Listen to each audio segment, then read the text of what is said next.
am writing this under an appreciable mental strain, since by tonight I shall be no more.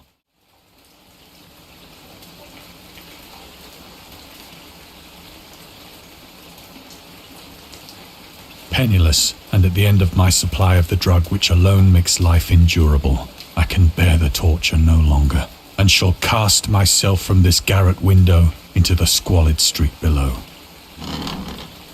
Do not think from my slavery to morphine that I am a weakling or a degenerate. When you have read these hastily scrawled pages, you may guess, though never fully realize, why it is that I must have forgetfulness or death.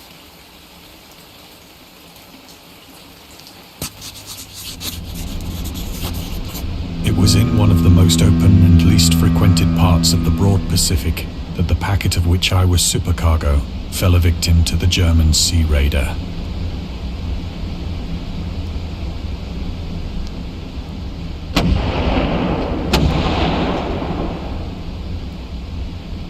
The Great War was then at its very beginning, and the ocean forces of the Hun had not completely sunk to their later degradation, so that our vessel was made a legitimate prize, whilst we of her crew were treated with all the fairness and consideration due us as naval prisoners.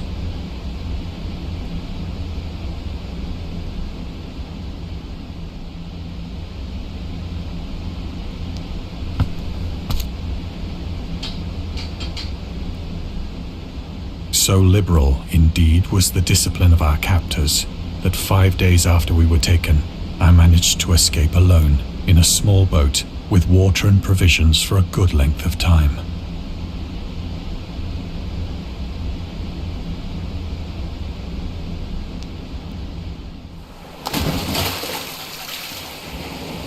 When I finally found myself adrift and free, I had but little idea of my surroundings. Never a competent navigator, I could only guess vaguely by the sun and stars that I was somewhat south of the equator. Of the longitude, I knew nothing, and no island or coastline was in sight.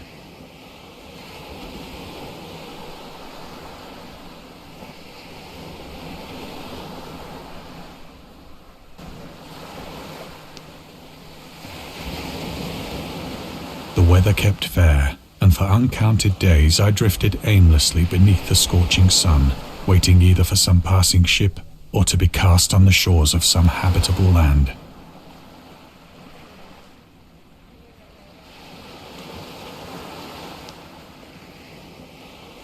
But neither ship nor land appeared, and I began to despair in my solitude upon the heaving vastness of unbroken blue.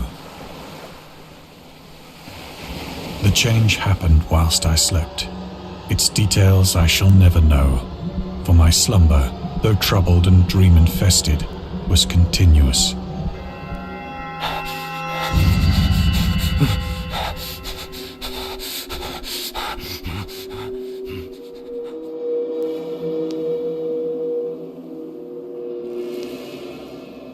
When at last I awoke, it was to discover myself half sucked into a slimy expanse of hellish black mire, which extended about me in monotonous undulations as far as I could see, and in which my boat lay grounded some distance away. Though one might well imagine that my first sensation would be of wonder at so prodigious and unexpected a transformation of scenery, I was in reality more horrified than astonished, for there was in the air and in the rotting soil a sinister quality which chilled me to the very core. The region was putrid with the carcasses of decaying fish and of other less describable things which I saw protruding from the nasty mud of the unending plain. Perhaps I should not hope to convey in mere words the unutterable hideousness that can dwell in absolute silence and barren immensity. There was nothing within hearing and nothing in sight save a vast reach of black slime.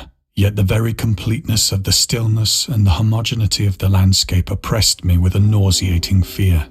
The sun was blazing down from a sky which seemed to me almost black in its cloudless cruelty, as though reflecting the inky marsh beneath my feet.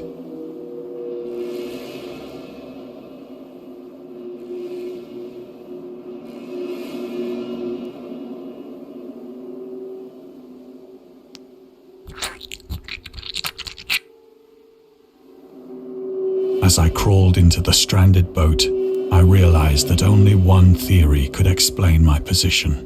Through some unprecedented volcanic upheaval, a portion of the ocean floor must have been thrown to the surface, exposing regions for which innumerable millions of years had lain hidden under unfathomable watery depths.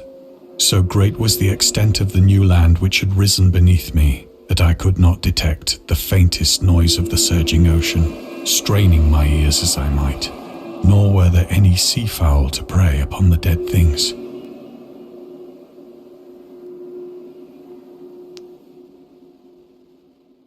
For several hours I sat thinking or brooding in the boat, which lay upon its side and afforded a slight shade as the sun moved across the heavens. As the day progressed, the ground lost some of its stickiness and seemed likely to dry sufficiently for traveling purposes in a short time.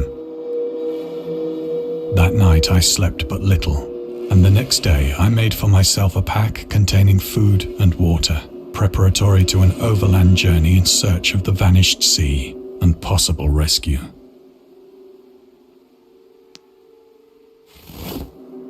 On the third morning, I found the soil dry enough to walk upon with ease.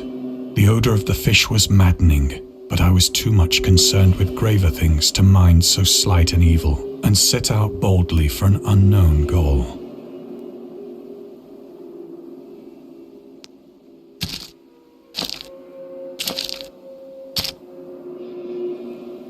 All day I forged steadily westward, guided by a faraway hummock which rose higher than any other elevation on the rolling desert.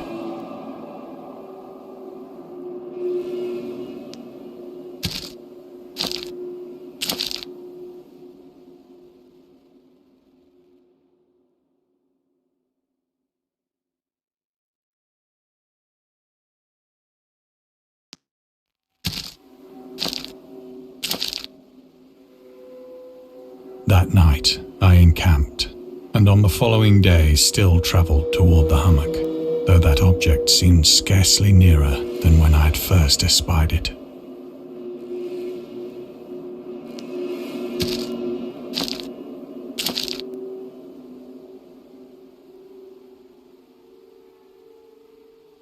By the fourth evening, I attained the base of the mound, which turned out to be much higher than it had appeared from a distance.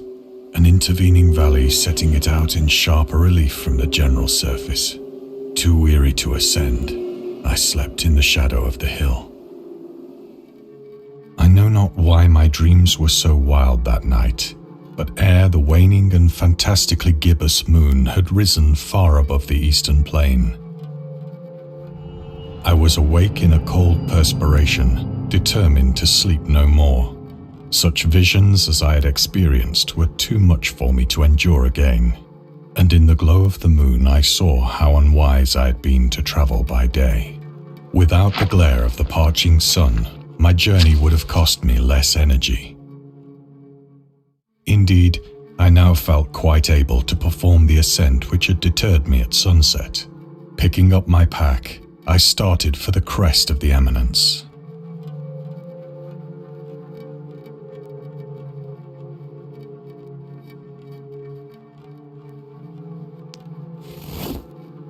I have said that the unbroken monotony of the rolling plain was a source of vague horror to me, but I think my horror was greater when I gained the summit of the mound and looked down the other side into an immeasurable pit or canyon, whose black recesses the moon had not yet soared high enough to illumine. I felt myself on the edge of the world, peering over the rim into a fathomless chaos of eternal night. Through my terror ran curious reminiscences of Paradise Lost and of Satan's hideous climb through the unfashioned realms of darkness. As the moon climbed higher in the sky, I began to see that the slopes of the valley were not quite so perpendicular as I had imagined. Ledges and outcroppings of rock afforded fairly easy footholds for a descent, whilst after a drop of only a few hundred feet, the declivity became very gradual.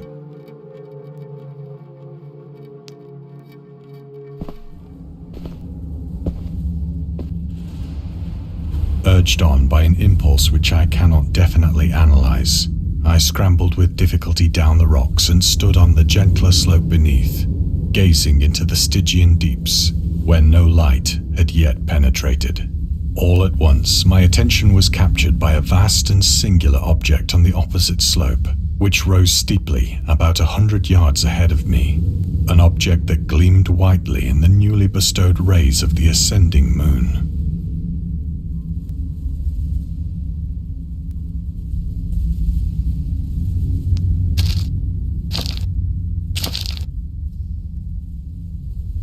That it was merely a gigantic piece of stone, I soon assured myself, but I was conscious of a distinct impression that its contour and position were not altogether the work of nature. A closer scrutiny filled me with sensations I cannot express. For despite its enormous magnitude, and its position in an abyss which had yawned at the bottom of the sea since the world was young, I perceived beyond a doubt that the strange object was a well-shaped monolith, whose massive bulk had known the workmanship and perhaps the worship of living and thinking creatures. Dazed and frightened, yet not without a certain thrill of the scientist's or archaeologist's delight, I examined my surroundings more closely.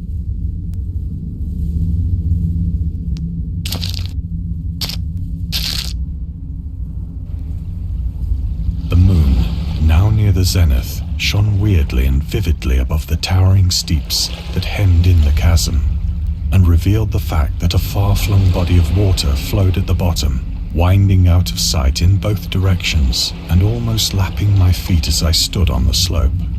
Across the chasm, the wavelets washed the base of the Cyclopean monolith, on whose surface I could now trace both inscriptions and crude sculptures.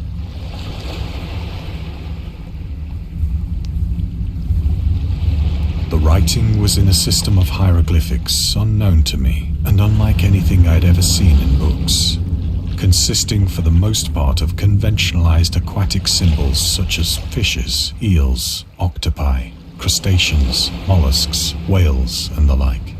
Several characters obviously represented marine things which are unknown to the modern world, but whose decomposing forms I had observed on the ocean-risen plain. It was the pictorial carving, however, that did most to hold me spellbound.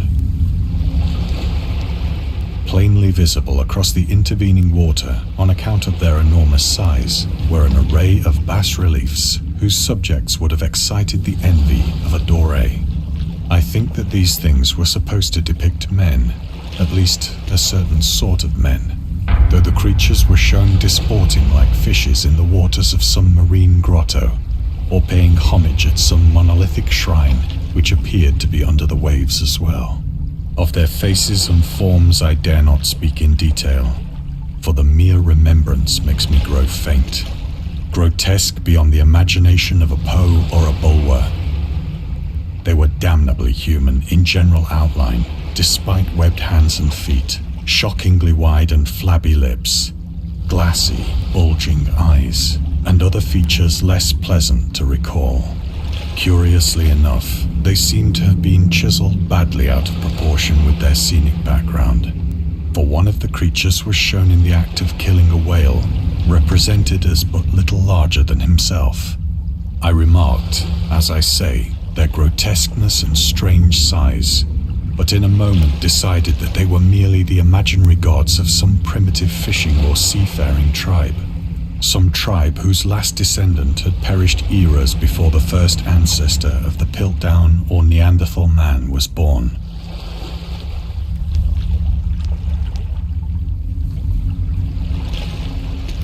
Awestruck at this unexpected glimpse into a past beyond the conception of the most daring anthropologist, I stood musing whilst the moon cast queer reflections on the silent channel before me.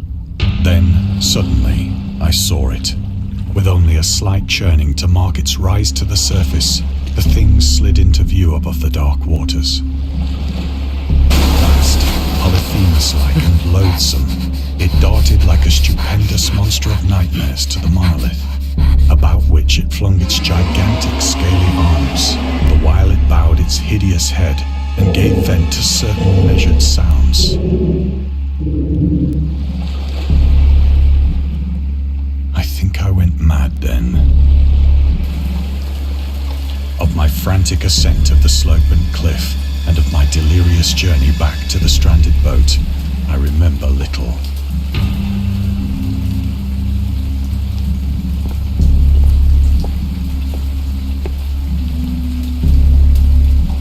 I believe I sang a great deal and laughed oddly when I was unable to sing.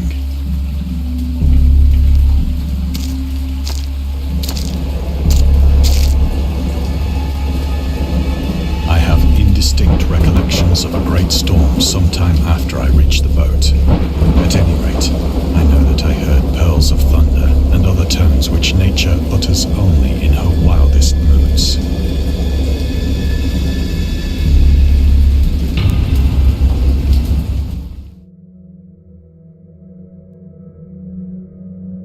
When I came out of the shadows, I was in a San Francisco hospital, brought thither by the captain of the American ship which had picked up my boat in mid-ocean. In my delirium, I had said much, but found that my words had been given scant attention.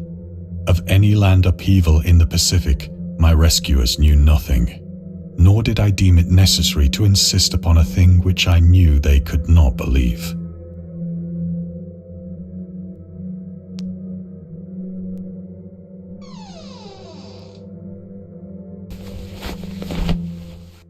Once I sought out a celebrated ethnologist and amused him with peculiar questions regarding the ancient Philistine legend of Dagon, the fish god.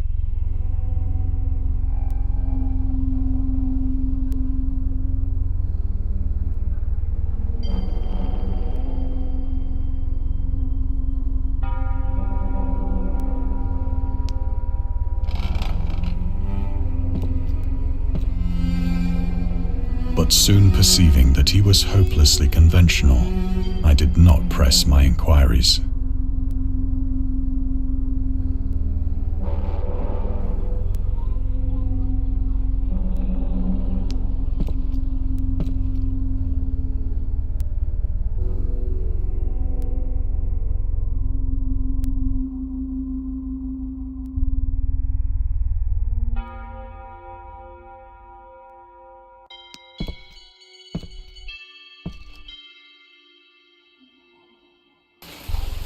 It is at night, especially when the moon is gibbous and waning, that I see the thing. I tried morphine, but the drug has given only transient surcease and has drawn me into its clutches as a hopeless slave. So now I am to end it all, having written a full account for the information or the contemptuous amusement of my fellow men.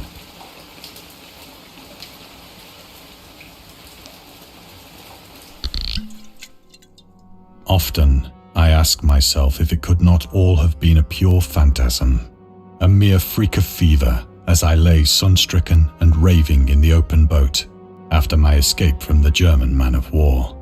This I ask myself, but ever does there come before me a hideously vivid vision in reply.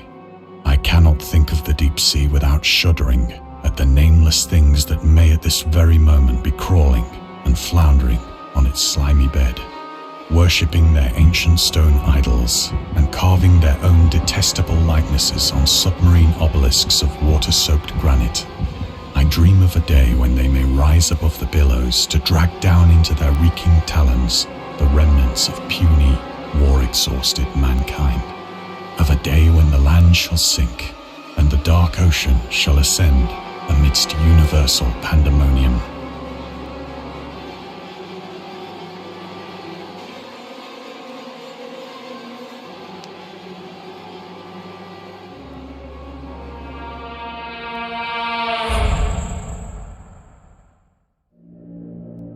Is near.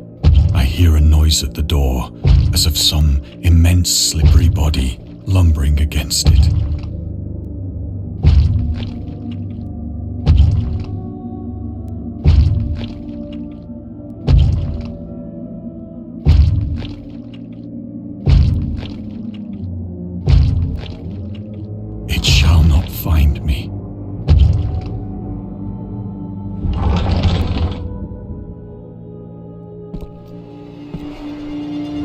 God, that hand!